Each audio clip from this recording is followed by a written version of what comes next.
В этом особняке никто не осмеливался дышать слишком громко, когда она была рядом.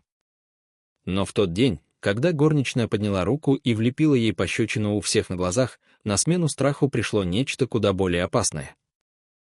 Задолго до того, как этот момент разрушил хрупкий порядок в доме, Ванесса Коул терпеливо и методично выстраивала свою репутацию, шаг за шагом, пока та не превратилась в нечто неприкосновенное. Ванесса была не просто женщиной, которая здесь жила. Ванесса была причиной, по которой воздух в этих стенах казался тяжелее обычного. Именно из-за Ванессы разговоры обрывались на полуслове. Именно из-за нее даже опытные слуги держали головы опущенными, а голоса — тихими. Сам особняк был огромным, холодным в своей роскоши. Каждая отполированная поверхность отражала жизнь, полную власти, ту жизнь, которую мало кто мог полностью понять, но которую уважали все. Нет. Которой боялись. И в самом центре этого мира двигалась Ванесса, по коридорам особняка, словно владея не только пространством, но и каждым человеком внутри него. Ванесса не кричала и не закатывала истерик, как могли бы делать другие на ее месте. Ее жестокость была тише, расчетливее, а она наносила точные удары, не оставлявшие видимых следов, но ощущавшиеся еще долго после. Неправильно поставленный стакан, складка на занавеске, секундная пауза перед ответом, любая мелочь могла привлечь ее внимание. А ее внимание — это было последнее, чего кто-либо желал. Однажды шеф-повар провел 16 часов за переработкой меню, потому что Ванесса заявила, что блюдам не хватает дисциплины, замечание, лишенное всякого смысла, но обладавшее достаточным весом, чтобы превратить уверенного профессионала в нервную развалину. Экономку уволили на месте за то, что та неправильно топталась в комнате, что бы это ни значило. После этого случая остальной персонал начал расшифровывать настроение Ванессы как дело выживания. Потому что это действительно было делом выживания. И за всем этим, негласно, но всегда незримо присутствовал мужчина, чье влияние простиралось далеко за пределы стен особняка. Тот самый, кто делал Ванессу неприкосновенной. Его почти никогда не видели. Его визиты были непредсказуемы, его присутствие тихим, но абсолютным. Никто из персонала не упоминал его напрямую, но все понимали главное — власть Ванессы держалась не только на ее характере, но и на ее связи с ним. Это знание определяло все. Оно превращало раздражение в молчание, обиду — в послушание, а страх — в привычку. Со временем дом подстроился под ее ритм. Новые сотрудники либо быстро учились, либо также быстро исчезали, без объяснений, их отсутствие воспринималось как правило, которое никто не обсуждал. Работа превратилась не просто в выполнение обязанностей. Работа стала искусством выживания под взглядом Ванессы, умением лавировать между ее ожиданиями и, главное, никогда не выделяться ни в ту сторону. Но у подобного контроля есть один изъян. Он держится лишь до тех пор, пока все играют свои роли. И в тот день, когда кто-то отказался это делать, вся конструкция начала трещать. Это началось тихо, почти незаметно, с появлением новой горничной. Елена Уорд с первого взгляда не производила впечатления. Она не была молодой и чрезмерно напористой, как большинство новых сотрудников, и не несла с собой того нервного напряжения, которое обычно витало в служебных коридорах. Вместо этого Елена двигалась с каким-то устойчивым спокойствием, казавшимся неуместным в доме, выстроенном на тревоге. Она внимательно слушала во время инструктажа, кивала, когда к ней обращались, и выполняла свою работу, не привлекая внимания. Но было кое-что другое, нечто едва уловимое, что люди замечали, не умея объяснить. Елена не торопилась. Елена не суетилась. И самое заметное, Елена, казалось, совсем не боялась. Поначалу остальные решили, что это просто незнание, то самое незнание, которое приходит, когда еще не понимаешь, как здесь все устроено. Некоторые даже пытались предупредить ее в тихие моменты, давая осторожные советы, завернутые в размытые слова: «Держи голову ниже». Не отвечай, если не спросят. Избегай зрительного контакта. Но Елена лишь вежливо кивала и продолжала жить по-своему. Это не было ни повиновением, ни совсем. Это было чем-то тише, более управляемым. И именно поэтому еще более тревожным. Ванесса тоже это заметила. Не сразу, но заметила.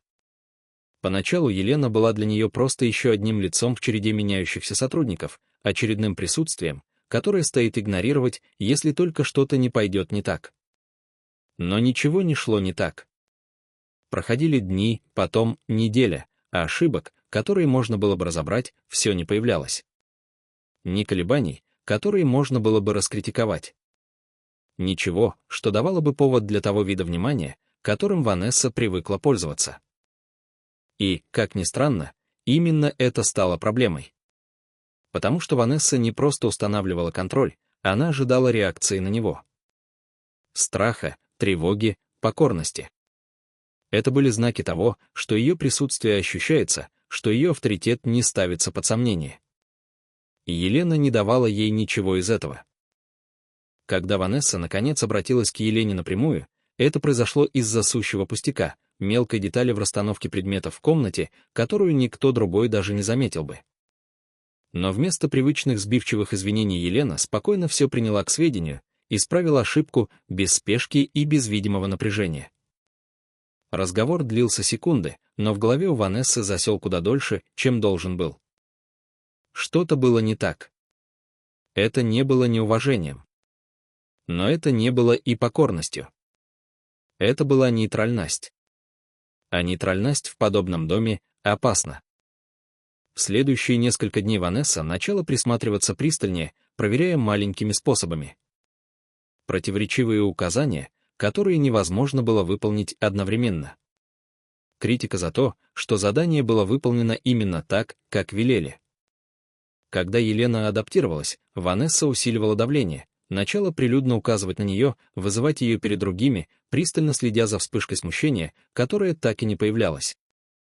Остальной персонал во время этих сцен избегал смотреть в ту сторону, их молчание густое от тревоги.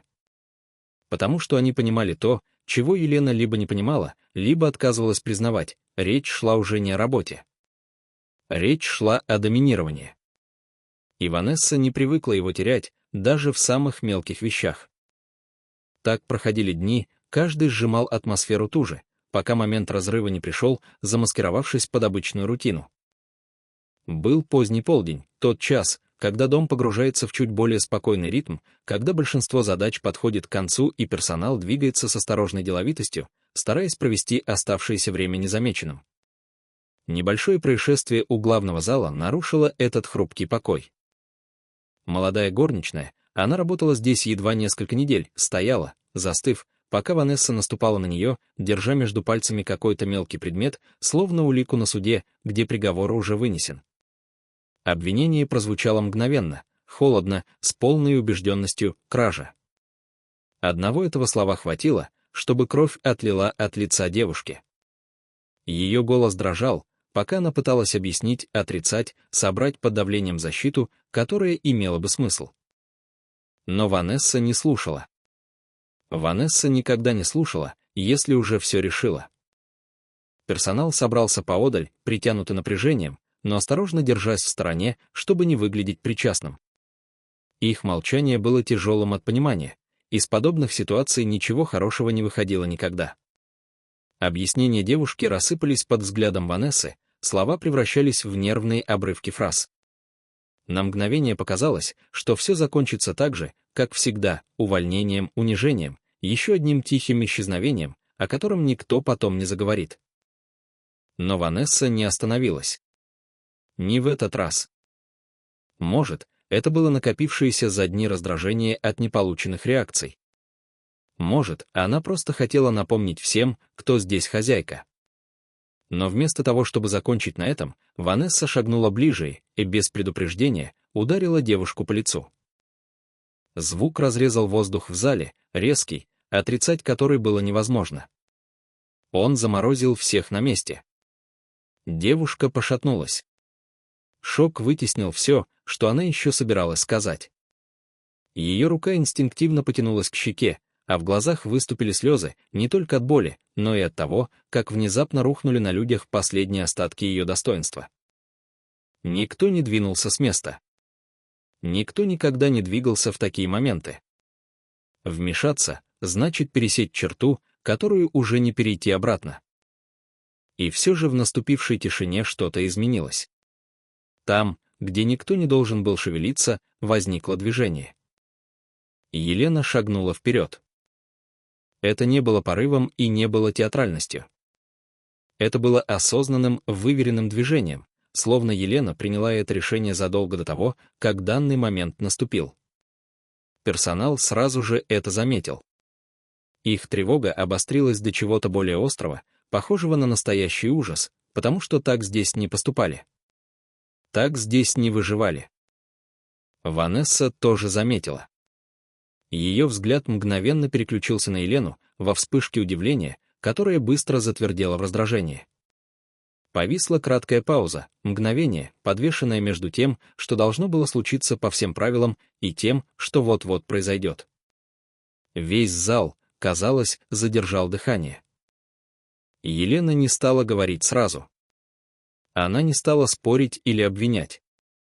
Она просто встала между Ванессой и дрожащей девушкой, спокойная, с прямой спиной, с непроницаемым лицом. И затем, не повышая голоса, без малейшего колебания, она действовала. Пощечина вышла четкой и точной, не из ярости, а из уверенности. Звук разнесся по залу громче, чем первый удар. Потому что этот нес в себе нечто совершенно иное. Ни страх, ни доминирование, ни повиновение. На секунду никто не отреагировал. Этот момент не казался реальным, будто сам дом не успевал осознать, что только что произошло. Ванесса застыла на месте. Голова чуть повернута от удара. Рука медленно потянулась к щеке, пока реальность оседала. Не боль ее потрясла. Ее потрясла невозможность самого события. Никто никогда еще этого не делал. Никто никогда не осмеливался. Вокруг персонал словно отшатнулся одновременно, шаг назад, будто расстояние могло защитить от последствий, которые уже надвигались. Чей-то поднос выскользнул из рук и с грохотом упал на пол. Звук резанул в тяжелой тишине, но никто так и не произнес ни слова. Потому что только что произошло нечто необратимое. И все это понимали. Елена после этого не двинулась. Не отступила. Не приготовилась защищаться. Она просто стояла, такая же устойчивая, как всегда, словно ее поступок сам по себе не требовал никаких объяснений. И тут с дальнего конца зала сквозь тишину прорежались шаги. Медленные. Размеренные. Безошибочные. Все головы повернулись одновременно, потому что был только один человек, чье присутствие могло заглушить комнату полнее, чем Ванесса. И он только что вошел. В тот момент, когда он шагнул в зал, сам воздух, казалось, изменился, будто дом ощутил, что пришла высшая власть, и сам подстроился. Никто не говорил. Никто не двигался. Никто не осмеливался дышать слишком громко, потому что то, что случится дальше, решит не просто судьбу одного поступка. Это переопределит правила, по которым все здесь жили. Он не торопился. Он не повышал голоса. Он не требовал объяснений так, как мог бы потребовать кто-то другой. Вместо этого он просто осмотрел сцену, как она есть. Ванесса, застывшая с рукой на щеке. Елена, спокойная и неподвижная, в нескольких шагах от нее. Молодая горничная, дрожащая позади Елены. Остальной персонал, разбросанный по залу в оглушенном молчании, как свидетели, которые мечтали оказаться где угодно, только не здесь. И его взгляд задержался на Ванессе лишь на мгновение, ровно достаточно, чтобы зафиксировать шок, сменивший ее обычную невозмутимость, а затем переместился на Елену. И остался там. Устойчивый и нечитаемый. Ванесса заговорила первой. Ее голос прозвучал острее, чем она намеревалась, в нем слышались и недоверие, и что-то пугающе похожее на отчаяние. Ванесса требовала ответа, требовала, чтобы он увидел то, что произошло, словно произнесенные вслух слова могли восстановить равновесие, на которое она всегда опиралась. Она ждала немедленного возмущения, быстрого исправления, того решительного движения, которое сотрет случившееся и восстановит ее место без лишних вопросов. Но этого не последовало. Он не двинулся к ней.